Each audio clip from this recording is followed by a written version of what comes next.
I cannot get the opening song out of my head from this series. Ever since I watched the first episode of Welcome to Demon School, Iruma Kun, I can't get it out of my head. I've had it on constant repeat all day, and I don't know why. I mean, it's not the best opening song of all time, I'm gonna be honest there, but it's so catchy. The tunes are just so simplistic and catchy that, honestly, I could see why I'm addicted to it, but like I said, it's not like the best. It just, I don't know, the tune, it really gets me, and it just makes me keep listening to it over and over again.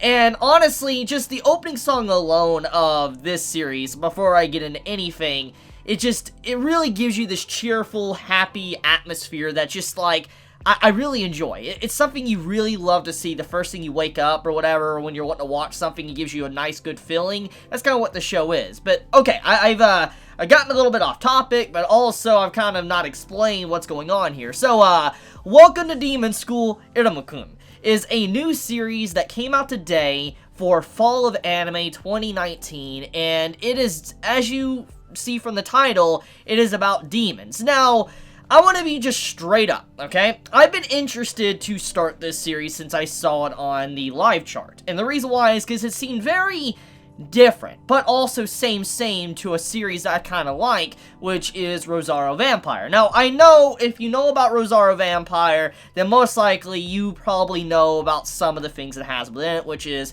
excessive fan service. And I'm just going to be the first one to tell you that this series, Iruma Kun, does not have any fan service. Honestly, there was no fan service at all throughout the entirety of this episode, so do not worry. I just want to quickly get that out of the way before I go any further, because I will be talking about Rosario Vampire quite a bit while I discuss this first episode, because it gave me a lot of those impressions from that series. So, anyways, if you like, let's say, demon-related series, like, you know, a human character going into a school full of demons, etc., and probably having some wacky antics with, like, maybe comedy, maybe a serious plot, depending on where it goes, and the demon lord, then you're probably going to like this show. Now, overall, the summary of this series is very similar to countless stories before it, which is kind of, this was before the isekai genre really blew up to what it is today, and it's kind of like, this used to be what the isekai was. Like what it is now when you watch a new season of anime, usually there's like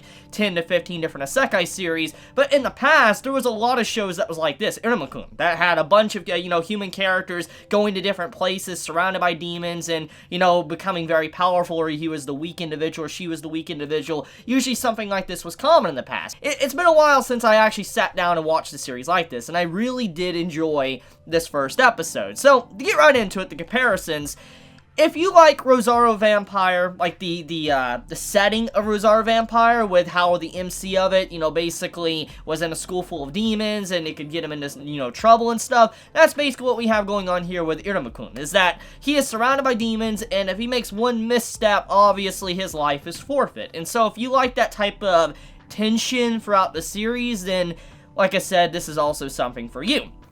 Now, in terms of presentation, what this, you know, the series is trying to be, it's obviously not trying to be too serious. It's trying to be lighthearted, comedy-orientated, but not too much comedy to where it's just a comedy gag, but it just has this very lighthearted nature to it. And so, if you're wanting something that isn't straight, let's say, Moe Blob, but you're wanting some kind of, like, fluffy in a way, then this is kind of the story for you.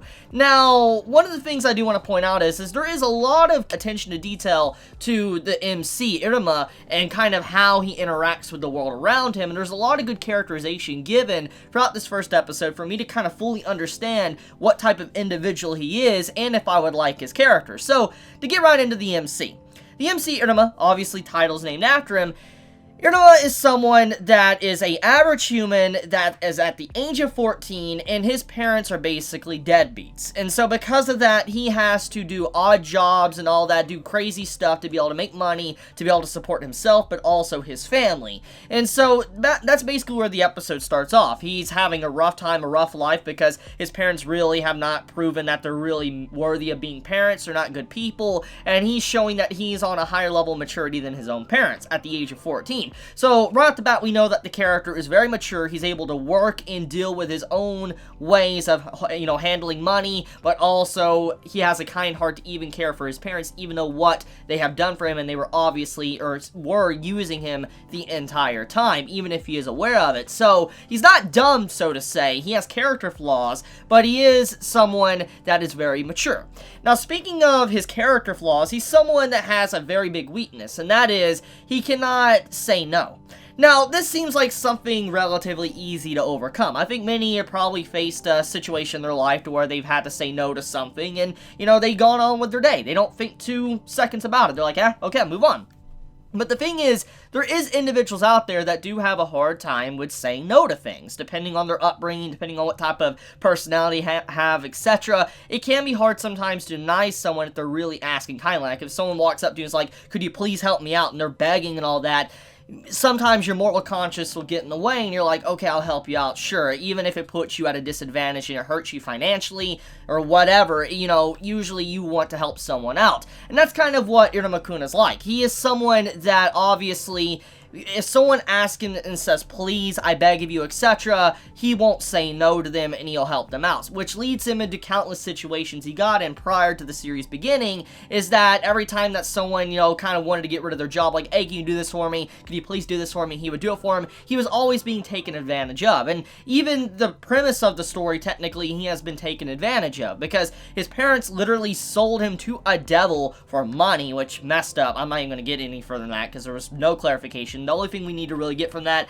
is that the parents are so trash that, honestly, he has no reason to ever go back and find them again. So, I don't think the parents are probably ever going to be really relevant to the plot ever again. So, that's my 2 cents on that topic. But the point, though, is that he was sold off, and also he has to be the grandson of the Demon Lord. Now, this seems like it's kind of an opportunity, but at the same time, he's still forced into this because the demon was like, please, can you do this, etc. And even if he would have had a choice, like if he had a choice to not do it, the point is, though, is that he, as a person, wouldn't have said no. So he went along with the Demon Lord, and because of that, he's in a situation where he's being taken advantage of. So I kind of feel bad for his character, even though it'll lead him down a path to where he can actually find happiness and find his own free will. It does make me very sad for him because he's someone that's constantly not being able to make his own decisions. And so hopefully he will be able to make these decisions as the story progresses. But yeah, overall his character, there is definitely a lot to it we got throughout this first episode. One of the other big details is when he finally lays down, when he actually becomes the grandson of the Demon Lord. When he lays down in bed, it's a very simplistic scene, and I don't think many are really going to care too much about it, and they're not going to really think too hard on it, but I noticed some little details there that really stood out to me, and I really appreciated from the animators of the show. When he lays down, you could just see from his overall reaction, his attitude, and the way the animators depict his face and character interaction with the world around him, that he has never really experienced something as pleasant as laying in that bed. For instance, a soft bed, covers over him, a warm room and, roof over his head. You could just see he's not used to those type of elements, and the way he interacted after that really made me like, whoa, this is really good. Like the little details here that they honestly did not need to do to really get us immersed with the character and understand what situation he's been going through without even really saying anything. Like, it really said a lot about his character without even telling us that he hasn't really ever gotten to sleep in a really good bed, have a really good solid roof over his head, etc. So I appreciate stuff like that. So anyways, okay, after the, the situation with him being the grandson and all that, obviously he goes to, the school. He has to go to a school that's basically him becoming a student surrounded by demons, and obviously he needs to keep a secret, which, like I said, is very simplistic. Like, it follows the same storyline as you would see from other series like Rosario Vampire, but overall, it's still very enjoyable because it can, do some really great things, depending on how the writer is, how the writer handles certain themes. It can lead to some really great story plots. So, I am excited about it. But Getting right into it though, basically he has to prove himself to make it to where people don't notice him, but obviously every time he tries to make it to where he's not noticed, things happen to where he is noticed and he becomes more in the public eye, and so it's going to be harder and harder for him to kind of hide his identity as a regular human.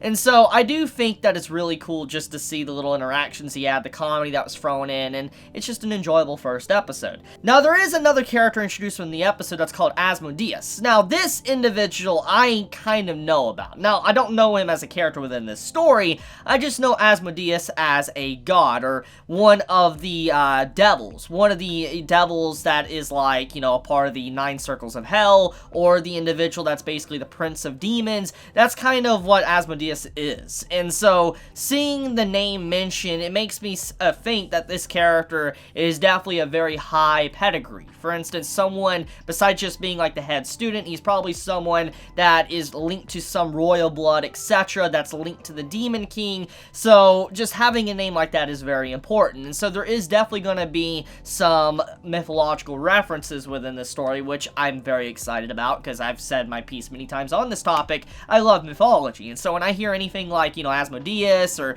you know, anything Greek mythology, Norse mythology, etc., you know, it gets me a little bit excited. But okay, that's pretty much about it, though. Let me know your thoughts in the comments below. If you enjoy my content, you know, please subscribe. If you like this video, please leave a like. And if you want to get notified whenever I upload a video, please click the bell icon down below. And with that, Chibi out.